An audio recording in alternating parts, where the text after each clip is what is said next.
Olá pessoal, saudações a todos. Quem está falando é Rodrigo Aguiar, médico radiologista, e nesse vídeo de hoje nós vamos conversar sobre a osteite condensante da clavícula. Então eu vou dar para vocês 3 motivos por que é importante a gente saber mais sobre esta doença. Então vamos lá, primeiro motivo, ela pode simular tumor, então a gente tem que conhecer. Segundo motivo, pode simular infecção. E um terceiro motivo é que a osteite condensante da clavícula ela é um ponto de partida muito interessante para nós discutirmos diagnóstico diferencial de lesões reumatológicas que levem a uma esclerose da porção proximal da clavícula, ok? Então vamos conhecer um pouco mais sobre essa doença na sequência. Então, falando um pouco mais sobre a osteite condensante da clavícula, ela foi descrita em 1974 como uma esclerose óssea na região medial da clavícula, predominando na metade inferior da cabeça clavicular, e a histologia mostrando esclerose óssea, mas sem sinais inflamatórios ou infecciosos. Com relação à causa, ela é desconhecida. Pode ser por estresse, mas também existe uma possibilidade de alteração inflamatória ou infecciosa. O paciente ele vai ter dor na região externoclavicular que se irradia para o ombro, piora na abdução do ombro, predomina em mulheres de 40 anos de idade, de 20 a 50 anos é a faixa etária, não tem associação com a osteite condensante do ilíaco ou com a osteite púbica, ok? O que nós vamos ver nos exames por imagem? Então, no raio-x, nós vamos ver uma esclerose óssea da porção inferior da clavícula proximal, pode haver um discreto alargamento da cabeça clavicular nessa área de esclerose óssea, podemos ter osteófitos inferiores associados, só que temos preservação do espaço articular. Isso ajuda a diferenciar a osteite condensante da clavícula de uma osteoartrose da esternoclavicular, por exemplo, né? A cintilografia vai mostrar captação na região ali da porção proximal da clavícula, enquanto que a ressonância magnética no T1 e no T2 vai ter baixo sinal, porque é esclerose, né? Então T1 e T2 vai ter baixo sinal. Mas o problema que complica um pouco é que pode haver edema ósseo e edema de partes moles. Então pode, como se fosse uma alteração inflamatória associada, ok? Então pode haver edema ósseo e partes moles na ressonância magnética. Se fosse só baixo sinal em T1 e T2 deve estar fácil demais, né? Mas não, pode haver edema ósseo também junto e também edema de partes moles. Então, com relação ao diagnóstico diferencial, quais são os diagnósticos diferenciais da osteite condensante da clavícula? Um dos diagnósticos, necrose isquêmica da epífise proximal da clavícula, também chamada doença de Friedreich, ok? Que ocorre em crianças e adolescentes. Um outro diagnóstico diferencial é a hiperostose externo-clavicular, que você vai ter esclerose óssea da clavícula proximal, do externo, da primeira costela. Então é uma esclerose óssea mais abrangente do que só da porção proximal da clavícula.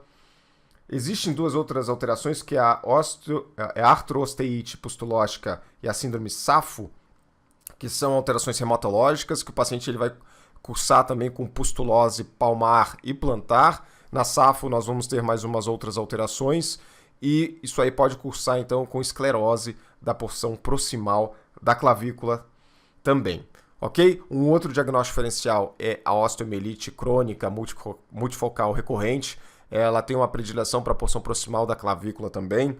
Geralmente essa osteite crônica multifocal recorrente vai acontecer em crianças e adolescentes, e a hiperostose ela é muito preeminente, né? E a clavícula ela fica mais grossa, mas de um jeito mais uniforme. E pode haver lesão em outras estruturas ósseas, o paciente pode ter lesão em outros ossos concomitantes ou em tempos diferentes, ok? Então, um último diagnóstico diferencial é a artrose, né? Então, o paciente tem ali uma esclerose óssea da clavícula proximal, mas tem todas aquelas alterações de redução do espaço articular, a esclerose óssea também do externo adjacente, osteofitose associada, enfim, isso aí faz o diagnóstico diferencial também com artrose. Então, pessoal, aqui para começar, isso aqui é o raio-x de um paciente com osteite condensante da clavícula. Reparem que, olha a área de esclerose óssea localizada aqui na porção mais inferior da cabeça da clavícula direita. Repare com a esquerda, né? A clavícula esquerda está aqui, bonitinha, bem definida. Olha a densidade óssea aqui como está boa.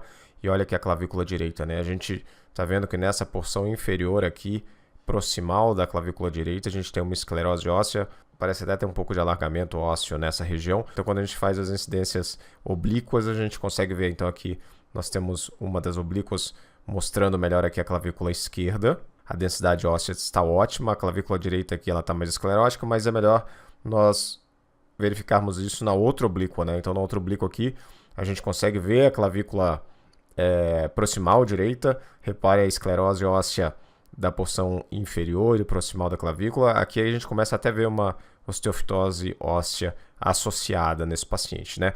Então, esses são os achados radiográficos da osteite condensante da clavícula, ok?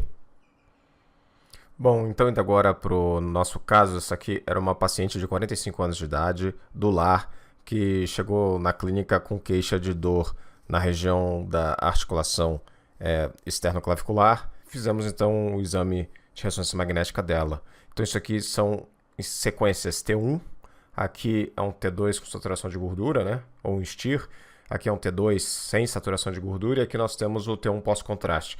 Reparem que no T1 a gente consegue ver aqui na porção inferior da cabeça da clavícula uma área preta aqui de esclerose óssea. Ó. Então essa é a área de esclerose óssea da osteite condensante da clavícula. Olha que essa área preta aqui é a área de esclerose óssea. Repara que tem aqui um esboço osteofitário marginal aqui associado, começando. Repare que o resto da articulação externoclavicular está boa. Então isso não é uma artrose da externoclavicular, né?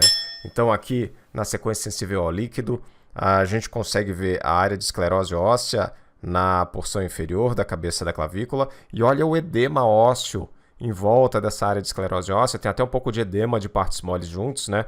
Então aquilo que eu falei para vocês, na ressonância magnética não tem só a esclerose óssea, a gente pode ter edema ósseo associado. Isso complica um pouco às vezes a situação, porque isso faz o diagnóstico diferencial com uma alteração inflamatória, com as outras doenças reumatológicas inflamatórias ou até infecciosas que o paciente possa vir a ter, né?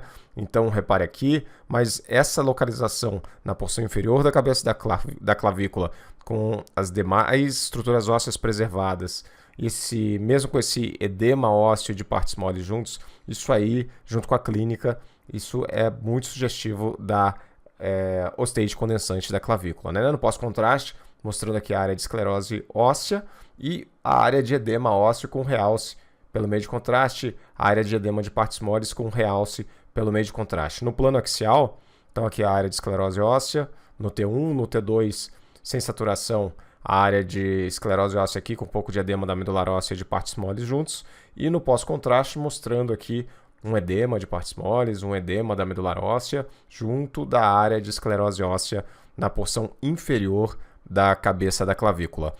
Às vezes, esses pacientes, a gente tem que fazer o diagnóstico diferencial com lesões tumorais escleróticas também, né? Às vezes pode ter um osteomosteoide, isso já foi descrito, algumas lesões metastáticas, mas enfim, não é comum, mas é importante a gente saber para fazer o diagnóstico diferencial adequado, ok? Então era isso que eu tinha para falar desse caso. Aquele abraço e até a próxima.